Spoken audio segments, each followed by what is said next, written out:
नमस्कार, आपके साथ मैं हूं विद्यानाथ झा।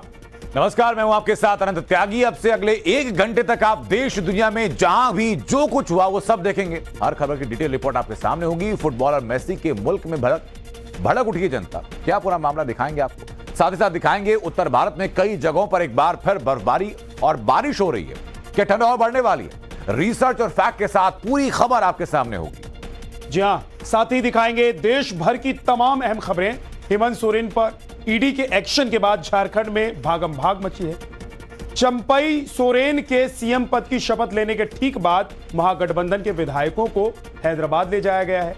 क्या है पूरा मामला, क्या है इनसाइड स्टोरी, पूरी खबर दिखाएंगे हर डेवलपमेंट के साथ। इसके साथ ही ज्ञानवापी मामले पर क्यों नाराज हैं मुस्लिम पक्ष और आज हाईकोर्ट में सुनवाई के दौरान क्या हुआ, पूरी खबर फैक्ट्स के साथ आपको दिखाएंगे। इसके साथ साथ देश दुनिया की हर बड़ी खबरें वीडियो सबूत के साथ आपके सामने रखें। और ईडी के एक्शन से झारखंड से लेकर दिल्ली तक हंगामा मचा है। चंडीगढ़ में मेयर चुनाव और केजरीवाल को ईडी के समन को लेकर आम आदमी पार्टी और बीजेपी फिर आमने सामने। बीजेपी के खिलाफ आम आदमी पार्टी की ओर से जोरदार प्रदर्शन किया गया। चंडीगढ़ मेयर चुनाव में धांधली का आरोप लगाते हुए दिल्ली की सड़कों पर आप कार्यकर्ताओं ने प्रदर्शन किया। प्रदर्शन के दौरान आईटीओ पर आप कार्यकर्ताओं ने पोस्टर भी फाड़े।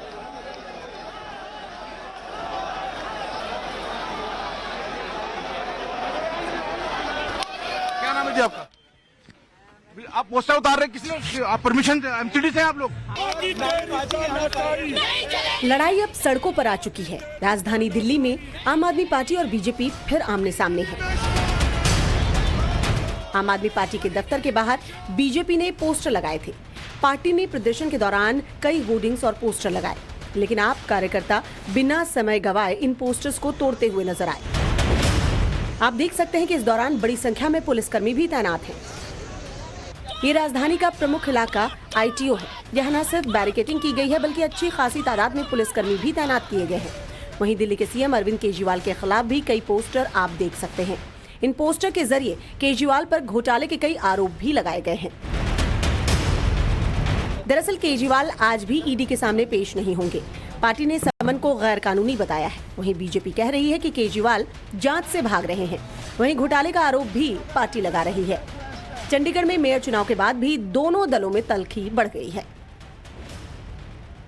आम आदमी पार्टी के दफ्तर के बाहर जो बीजेपी ने अपने धरना प्रदर्शन पोस्टर लगाए थे, उनको ये आप कार्यकर्ता जो वो यहाँ से उतारते हुए नजर आ रहे हैं। क्या नाम है जी आपका? आप पोस्टर उतार रहे किसने, आप परमिशन एमसीडी से आप लोग? हाँ, एमसीडी से है। तो आप देख सकते हैं जिस तरीके से ये भाजपा का जो आम आदमी पार्टी कार्यकर्ता है, जो भाजपा के जो वोट होर्डिंग लगे हुए थे उनके दफ्तर के बाहर, उनको यहाँ से फाड़ने का काम कर रहे हैं, उनको यहाँ से उठाने का काम कर रहे हैं। और ये सब पुलिस की मौजूदगी के बीच में हुआ है, क्योंकि ये कोई प्रशासन के लोग नहीं है, कोई एमसीडी के लोग नहीं है, इन्हें ये अधिकार नहीं है इस तरीके के वोट फाड़ने का। लेकिन आम आदमी पार्टी के दफ्तर के बाहर जो भाजपा ने अपने प्रचंड प्रदर्शन के जो वो लगाए थे बोर्डिंग, उनको यहाँ से फाड़ते हुए ये नजर आ रहे हैं। तो ईडी के फेरे में फंसे झारखंड के पूर्व मुख्यमंत्री हेमंत सोरेन की मुश्किलें अब लगातार बढ़ती जा रही हैं। रांची की पीएमएलए कोर्ट ने सोरेन को 5 दिन की रिमांड पर भेज दिया है। रिमांड पर लेने के बाद अब प्रवर्तन निदेशालय उनके जमीन घोटाला मामले में पूछताछ करेगी। और इस बीच हेमंत सोरेन के वकील ने कोर्ट से बड़ी अपील की है। क्या है वो अपील, आपको दिखाते हैं। ईडी के गिरफ्त में आए झारखंड के मुख्यमंत्री हेमंत सोरेन को आज बैक टू बैक 2 झटके लगे। पहला झटका सुप्रीम कोर्ट से लगा, जिसने हेमंत की याचिका पर दखल देने से इनकार कर दिया, जबकि दूसरा झटका रांची स्थित पीएमएलए कोर्ट से लगा, जिसने हेमंत सोरेन को 5 दिन की ईडी कस्टडी में भेज दिया। रिमांड मिलने के बाद एडवोकेट जनरल राजीव रंजन ने कोर्ट से सोरेन की सुरक्षा का हवाला देते हुए रात में जेल में शिफ्ट करने की गुजारिश की, जिस पर कोर्ट ने फैसला सुरक्षित रखा। 5 दिन का रिमांड अगर है तो हमने कहा है कि उनको नाइट स्टे जेल कैंपस में ही करने की सुविधा दी जाए। जो दिन भर इंटरोगेशन है उसमें हमारे तो कोई ऑब्जेक्शन नहीं है, बट नाइट स्टे जो है वो जेल कैंपस में हो, क्योंकि हमारे लिए सिक्योरिटी कंसर्न है सर। और पूरे मुख्यमंत्री क्या कहा, जिस वर्किंग प्रेसिडेंट है, पार्टी के लीडरशिप है, तो बहुत बड़ा सिक्योरिटी कंसर्न है। तो अपनी सुविधा वहाँ मुहैया नहीं करा जा सकती और उससे उनको जेल में ही उनको रखा जाए। ईडी ने कोर्ट से 10 दिन की रिमांड मांगी थी, लेकिन कोर्ट ने ईडी को 5 दिन की रिमांड दी। बता दें कि हेमंत सोरेन को ईडी ने 31 जनवरी को कथित जमीन घोटाले में गिरफ्तार किया। इस रिमांड से पहले हेमंत सोरेन ने ईडी की गिरफ्तारी को सुप्रीम कोर्ट से भी चुनौती दी, जहां से उन्हें राहत नहीं मिली। सुप्रीम कोर्ट ने उन्हें पहले हाई कोर्ट जाने को कहा। अब सोरेन की याचिका पर हाई कोर्ट में सुनवाई हो सकती है। जनसंख्या के लिहाज से सबसे बड़े राज्य उत्तर प्रदेश विधानमंडल का बजट सत्र आज से शुरू हो। बजट सत्र की शुरुआत से पहले सीएम योगी ने राज्य की जनता को संबोधित किया। सीएम योगी ने क्या कहा, सुनवाते हैं आपको। प्रधानमंत्री जी के मार्गदर्शन में 22 जनवरी 2024 को अयोध्या में प्रभु श्री रामलला के 500 वर्षों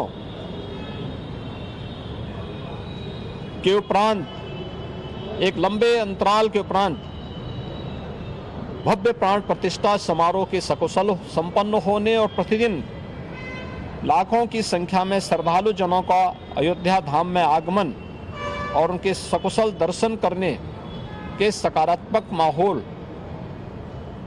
का लाभ भी हमारे सभी माननीय सदस्यगण उठाएंगे। इस पूरा विश्वास के साथ मैं विधानमंडल के नए सत्र शुभारंभ के अवसर पर आप सभी का भी हृदय से अभिवादन करता हूं। तो बजट सत्र की शुरुआत भले ही आज से हुई, लेकिन उत्तर प्रदेश विधानसभा में बजट 5 फरवरी को पेश किया जाएगा। और इस खास बजट सत्र से पहले सीएम योगी ने विपक्षी दलों से भी अपील की और क्या कुछ कहा उन्होंने, आपको सुनवाते हैं।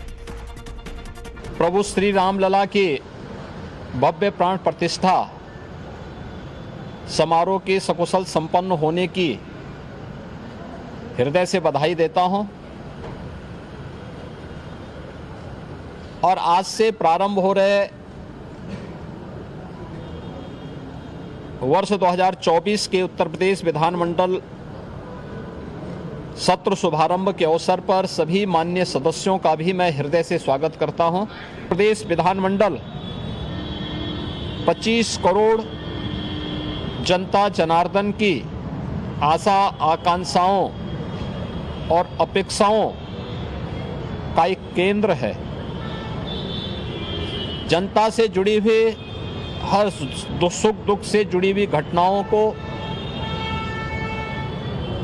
उल्लास और विषाद से जुड़ी हुई घटनाओं का ये साक्षी है। लाल जी के भाषण पर चर्चा होगी, उसका जवाब भी सरकार की तरफ से जाएगा। बजट पर चर्चा होगी, मान्य सदस्यों को अपनी राय इन दोनों महत्वपूर्ण मुद्दों पर और अनुदान मांगों पर रखने का अवसर प्राप्त होगा। इसके अलावा अपने अपने विधानसभा क्षेत्र से जुड़े हुए या प्रदेश के विकास से जुड़ी हुई महत्वपूर्ण बातों को सदन के समक्ष रखने का भी अवसर माननीय सदस्यों को प्राप्त होगा। मैं इस बारे में बहुत स्पष्ट रूप से कहा है कि सरकार हर विधानमंडल की कार्रवाई का हिस्सा बनने वाले हर मुद्दे पर चर्चा के लिए भी तैयार है और उसका जो तथ्यपरक और सही जानकारी होगी उसको सदन के समक्ष रखने और माननीय सदस्यों को अवगत कराने के लिए पूरी तरह तैयार है। मैं एक बार फिर से उत्तर प्रदेश विधानमंडल की वर्ष 2024 के सत्र शुभारंभ के अवसर पर सभी माननीय सदस्यों को हृदय से स्वागत करता हूं। अब कुछ और खबरें विस्तार से आपको दिखा देते हैं। ज्ञान वापी के व्यास तहखाना मामले में आज इलाहाबाद हाईकोर्ट से मुस्लिम पक्ष को फिर बड़ा झटका लगा है। इलाहाबाद हाईकोर्ट ने वाराणसी जिला अदालत के फैसले पर रोक लगाने से इनकार कर दिया है। हाईकोर्ट ने इस मामले में राज्य सरकार को निर्देश दिया। अब इस मामले की सुनवाई 6 फरवरी को होनी है।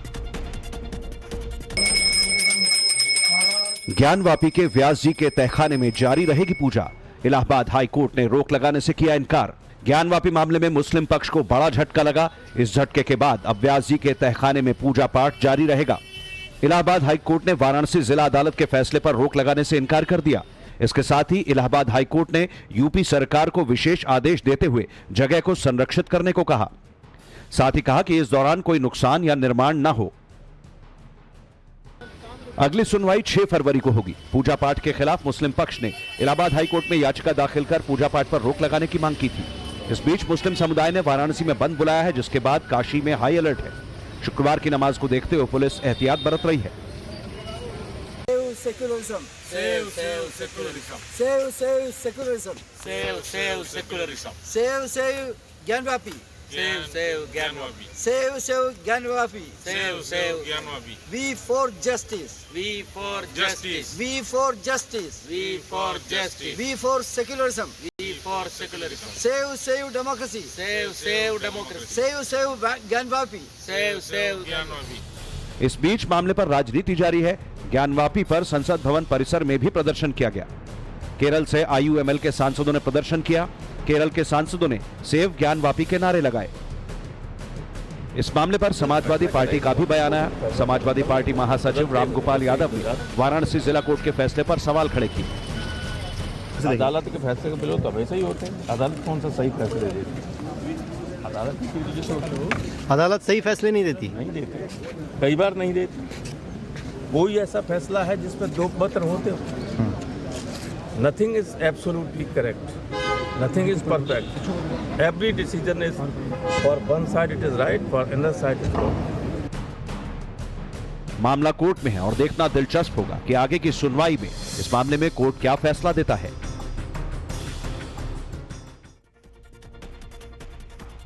वहीं इस मामले पर अब टाइम्स नाउ संवाददाता गौरव श्रीवास्तव ने जमीयत उलेमाए हिंद के मौलाना अरशद मदनी से खास बातचीत भी की।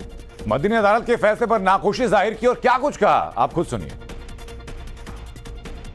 बात करने के लिए जमीयत उलेमा हिंद के राष्ट्रीय अध्यक्ष इस वक्त अरशद मदनी जी मौजूद हैं। अरशद जी, आपने एक बात कही कि जो अदालतें हैं वो आस्था के आधार पर फैसला ले रही हैं, ना कि सबूतों और कानून के आधार पर। बाबरी मस्जिद का आपने जिक्र किया और ज्ञानव्यापी में भी तमाम सारे सवाल जो हैं आप लोग खड़े कर रहे हैं। किस तरह से अब लग रहा है कि आगे जो न्यायपालिका है वो आगे चलने जा रही है, खास करके अल्पसंख्यकों के मुद्दों पर? कोर्ट की इस रविश ने, ये जो इस वक्त की रविश है, चाहे सुप्रीम कोर्ट हो चाहे लोअर कोर्ट हो या दरमियान के कोर्ट हो, उन्होंने जो रास्ता दिया है वो रास्ता ये दिया है कि वो किताबें और वो कानून जो 3-3, 4-4, 5-5 साल कॉलेजों के अंदर पढ़ा करके आदमी को तैयार किया, उन्हें सबको आग लगा दीजिए। अकीदत की बुनियाद के ऊपर, आस्था की बुनियाद के ऊपर जो फैसले आएंगे वो फैसले किए जाएंगे। मैं ये समझता हूँ कि ये मुल्क की अदलिया और कोर्ट के लिए 20 करोड़ लोग जो हिंदुस्तान में बसते हैं, उनका इस तरफ चलना और ये ख्याल करके आज मुल्क में पहली मर्तबा ये ऐलान करना कि हमें ठेस पहुंच रही है इस मसले के अंदर और हमें कोर्ट से तवक्को नहीं हो रही है, ये बहुत बड़ा मुल्क के लिए दाहिया। आपको क्या लगता है, ऐसे सवाल कई बार हालांकि खड़े होते हैं, जैसा कि प्रेस कॉन्फ्रेंस में कहा गया कि जिन जिला जज साहब ने फैसला दिया, उनका संभवतः अंतिम दिन था, वो रिटायर हो रहे थे और इस तरह का फैसला दिया गया। जो एक गठजोड़ है जुडिशरी का और जो करंट पॉलिटिकल रूलिंग सस्पेंशन है, यानी कि मौजूदा सरकार है जो एक विचारधारा को लेकर चलती है, भारतीय जनता पार्टी जिसके पीछे आरएसएस का बैकअप है, वो मिलजुल कर कहीं ना कहीं अल्पसंख्यकों के अधिकार को छीनने की कोशिश कर रहे हैं। दूसरा ये कि हिंदू राष्ट्र बनाने की बात जो ये करते हैं, उस और क्या वो कदम बढ़ा रहे हैं? मैं ये नहीं कि मैं इस मसले के अंदर पढ़ना मैं नहीं समझता हूँ। मेरा मसला तो सिर्फ और सिर्फ इस वक्त अदालत, कोर्ट, सुप्रीम कोर्ट से लेकर लोअर कोर्ट तक जो तरीका कार है, जिस रास्ते के ऊपर कोर्ट चल रही है, ये रास्ता इस चीज से मायूस कर रहा है कि हिंदुस्तान के कोर्ट से कोई अकलियत अपने मसले में हक हासिल कर सकती है। ये मेरे नजदीक बहुत बड़ा एक ट्रेजेडी है और इसको किसी तरीके पर हल होना चाहिए। हो सकता है कि कुछ साफ लोग, जहन रखने वाले खड़े हों कि जो 75 साल के अंदर नहीं हुआ है आज वो क्यों हो रहा है। मैं समझता हूँ कि सबसे पहले जमीयत उलमा और दूसरी मुस्लिम पार्टियां इसके लिए खड़ी हुई, अब तक कोई नहीं खड़ा हुआ है। तो उत्तराखंड इतिहास लगने की तरफ आगे बढ़ रहा है। समान नागरिक संहिता पर धामी सरकार ने एक कदम और आगे बढ़ा दिया है। वहीं यूसीसी ड्राफ्ट समिति ने आज राज्य सरकार को ड्राफ्ट रिपोर्ट्स भी सौंप दिए हैं और अब माना जा रहा है कि जल्द ही ये ड्राफ्ट विधेयक का रूप लेगी, जिसके बाद उत्तराखंड में यूसीसी लागू हो जाएगा। देवभूमि में नई क्रांति होने जा रही है। उत्तराखंड में जल्द ही यूनिफॉर्म सिविल कोड को लागू किया जा सकता है। इसकी ड्राफ्ट रिपोर्ट को आज सीएम पुष्कर सिंह धामी को सौंप दिया जाएगा। मुख्य सेवक सदन में आयोजित एक खास कार्यक्रम में यूसीसी समिति की अध्यक्ष न्यायमूर्ति रंजना प्रकाश देसाई ने मसौदा समिति के सदस्यों के साथ उत्तराखंड के मुख्यमंत्री पुष्कर सिंह धामी को यूसीसी मसौदा रिपोर्ट सौंपी है। अब इस ड्राफ्ट रिपोर्ट को कल यानी शनिवार को कैबिनेट के सामने रखा जाएगा। धामी सरकार इस स्पेशल ड्राफ्ट की समीक्षा करेगी, जिसके बाद 5 फरवरी से शुरू होने जा रहे विधानसभा के विशेष सत्र में इसे पेश किया जाएगा। को ड्राफ्ट मिल गया है, हम उस दिशा में आगे बढ़ेंगे। विधानसभा का सत्र आहूत है और इस ड्राफ्ट का परीक्षण करेंगे। इस ड्राफ्ट का परीक्षण करने के बाद जो भी जरूरी औपचारिकताएं हैं पूरा करके विधानसभा के सत्र में इस एक्ट को, इस ड्राफ्ट को रखेंगे और उस पर चर्चा करेंगे। चर्चा के बाद जो विधेयक है उस रूप में उसको आगे बढ़ाएंगे। मिली जानकारी के मुताबिक यूसीसी ड्राफ्ट में लिव इन रिलेशनशिप के लिए पंजीकरण करना जरूरी कर दिया गया है। 18 से 21 साल के युवाओं को लिव इन के लिए इजाजत लेनी होगी। माता पिता की अनुमति के बाद ही लिव इन रिलेशनशिप में रह सकते हैं। सभी धर्मों के लोगों को समान अधिकार दिया गया है। एक से ज्यादा शादी करने पर पाबंदी की बात कही गई है। कानूनी प्रक्रिया के तहत तलाक दिए जा सकेंगे।